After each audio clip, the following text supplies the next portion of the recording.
Hey guys, welcome back to another album review. This one is going to be closing out the Red discography reviews because I'm going to be reviewing Red's 5th album of Beauty and Rage, which came out 2 years ago. Now you see, I was going to review them in chronological order until Gone came out too soon and I couldn't get all the reviews out. So now I'm kind of like not doing it in order anymore. But this will be the last album I'll be reviewing by Red. This is one I'm kind of excited to talk about actually because it's my favorite by them, and I think it's a near perfect album and you're gonna hear me give it a lot of praise.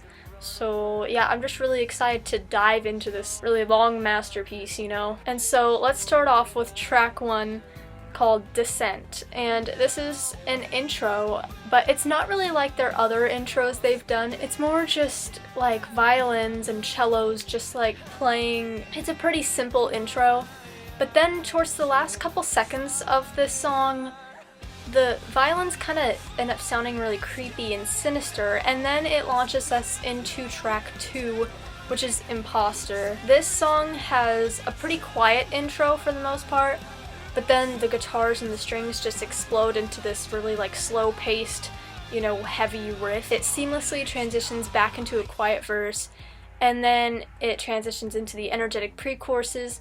There's a lot of accents and dynamics used here, and it makes this track one of the darkest that Red has ever done to date. The chorus has these really haunting backup vocals, and the bridge is just like an explosion happening.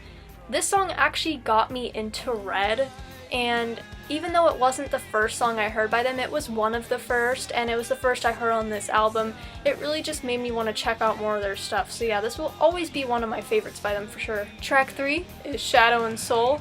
This song really starts off abruptly. There's these low-tuned, really heavy guitar riffs, and then suddenly it kind of transitions into Michael singing this very Muse-like melody in the verse, and the mood lightens, but just a little bit. And the chorus is epic. It doesn't come for a while. As the bridge starts, the tender piano and string section is introduced. It builds up slowly from there, and it seems like the whole bridge is just one huge build-up. I mean, you could say the bridge drags on a little bit, but I enjoy every second of its presence. And with all these long parts in the song ends up being 6 minutes long, which I'm pretty sure is one of the longest songs, if not the longest, that Red has ever done. I know Pieces is pretty long too. I'm not sure exactly. They're around the same length, I'm pretty sure, though. They're both really long songs. One thing about this song is it showcases Michael's best vocal performance to date, in my opinion, especially because we're introduced to his falsetto register for probably the first time ever in a Red song.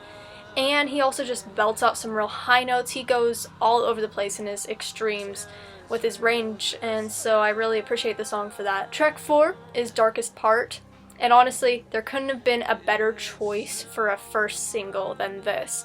It calls back to the Innocence and Instinct days in a way, with the dark chords and the drama, you know. And then the soaring chorus is an instant hook that is impossible to get out of your head. The lyrics are pretty reminiscent of Innocence and Instinct too, especially reminiscent of Confession. I don't know if anyone else got that vibe from the lyrics. The entire song is dark, but it's still a great single because it stays with the listener. Track 5 is Fight to Forget, and this is another very dark song. The back and forth rhythm in the verse is easy to follow along with, but then the violin picking in the pre-chorus leads us to this big sweeping chorus where Michael declares that he'll do anything to forget this toxic person slash thing slash event, whatever it might be, that has so negatively affected his life.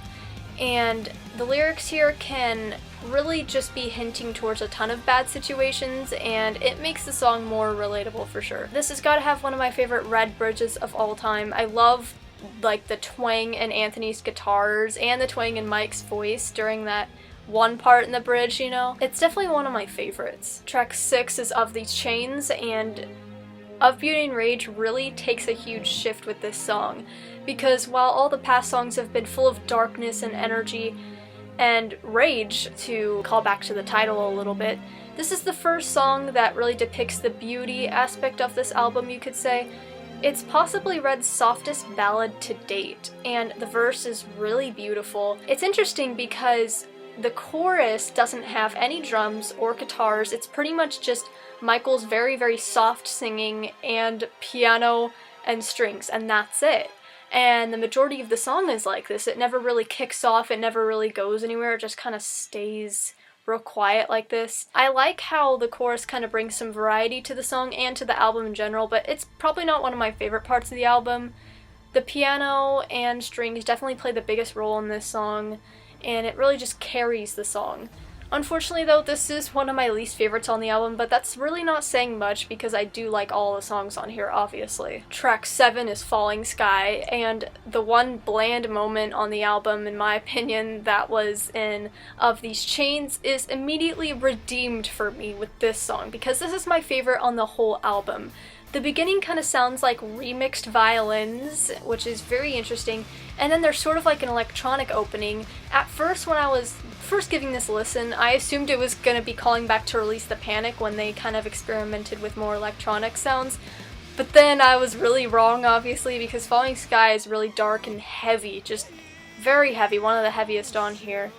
And the verse just leads perfectly into the beautiful chorus, and then the chorus perfectly into the bridge. The song really captures the fear and the rage of this album, probably the best out of all the songs. There's a type of vibe that the song gives me, just kind of makes it feel like, oh, there's no escape from like this horrible, apocalypse. I love the chords used in the bridge. The song is just very phenomenal, and that's why it's my favorite. Track 8 is The Forest, and let me say, the transition from Falling Sky to this beautiful interlude is probably one of the best track-to-track transitions I've probably ever heard before. The way the piano and the violins are played sound very old-fashioned, like classical, It sounds like fantastical in a way.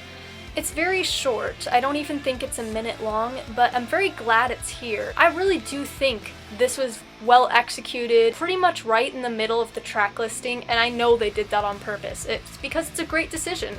I think it really actually helps when you're listening to the whole album and then halfway through there's a little bit of a break. Track 9 is Yours Again, and this was the second single off of the album and one of the first ones I heard on here. This song is more moderate and medium paced when it comes to like how heavy it is. The verse is probably one of the worst on the album just because it isn't too memorable to me. The song is a lot more hopeful than most of the songs on here, and it has very beautiful elements to it. It is one of my least favorites, but I mean, it's still a pretty good song nonetheless. Track 10 is What You Keep Alive, and this is my second favorite on the album. The strings on here are probably the catchiest on the album. I mean, seriously, I can't tell you how many times I've tried to like pick it out on my violin and be like, what is that note? And the guitar riffs are some of the heaviest on here. Overall, it just pushes the boundaries in general in like tons of ways. The lyrics are hands down the darkest the band has ever written, and considering that the members in Red are Christian, I'm going to guess this song is coming from the perspective of the devil because it's talking about like, staying alive just to like hurt people and stuff, so I'm gonna guess, that's probably what they're talking about. The verse has a very uniquely written, kind of creepy melody that works interestingly with the chords, creating a sort of dissonance. Pretty much every part in this song adds something more to it. The low backup vocals in the bridge, the guitar riff during the refrain, the hook in the chorus, etc. Basically, everything in this song is great. Track 11 is Gravity Lies. This track opens with a very rocking guitar riff, and the verse is very mellow in the beginning before exploding into Mike's like crazy screams. The chorus has a very pleasant melody to it, and it really reminds me of something Breaking Benjamin would do. It's probably one of my favorite choruses on the album, actually.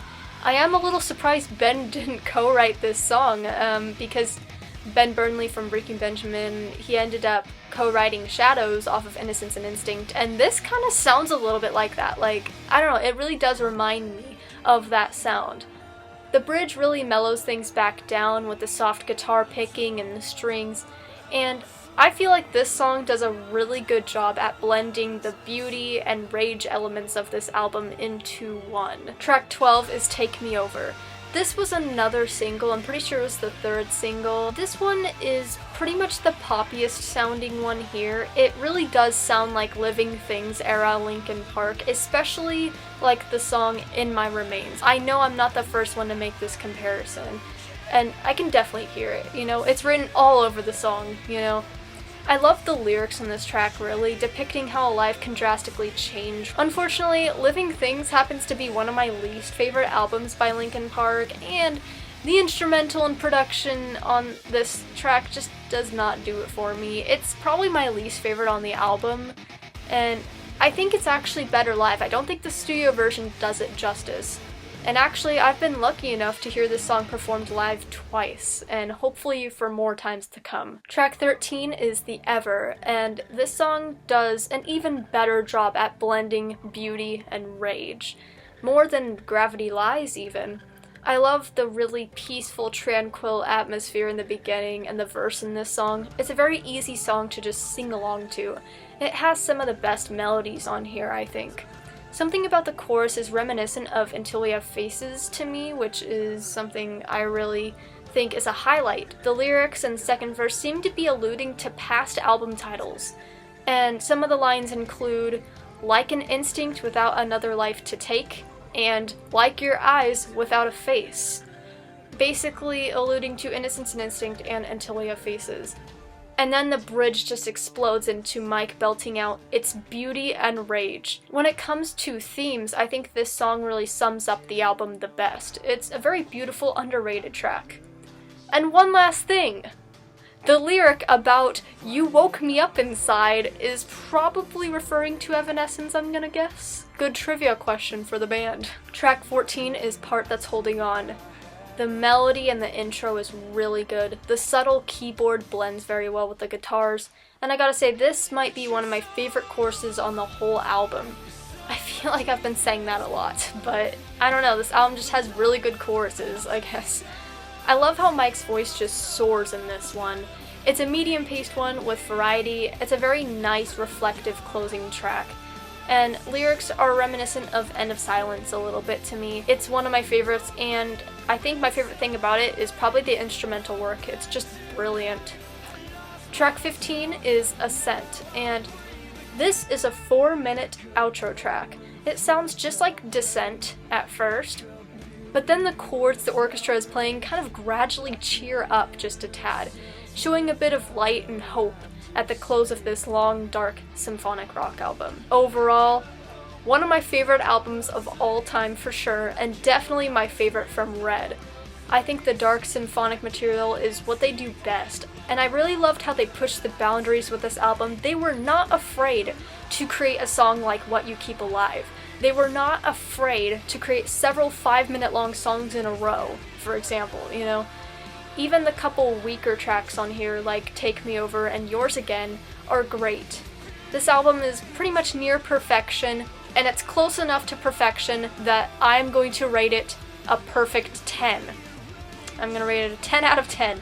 I've only done that for one other album on my channel, and that was The Triptych by Demon Hunter. I want to hear what you thought. I want to hear if you would give this a perfect 10. I want to hear basically just your overall thoughts on this album, you know? I'm pretty sure everyone loves it, but I also want to hear if you don't, just because it'd be interesting to hear some different opinions. Thanks for watching, guys, and see you in the next video.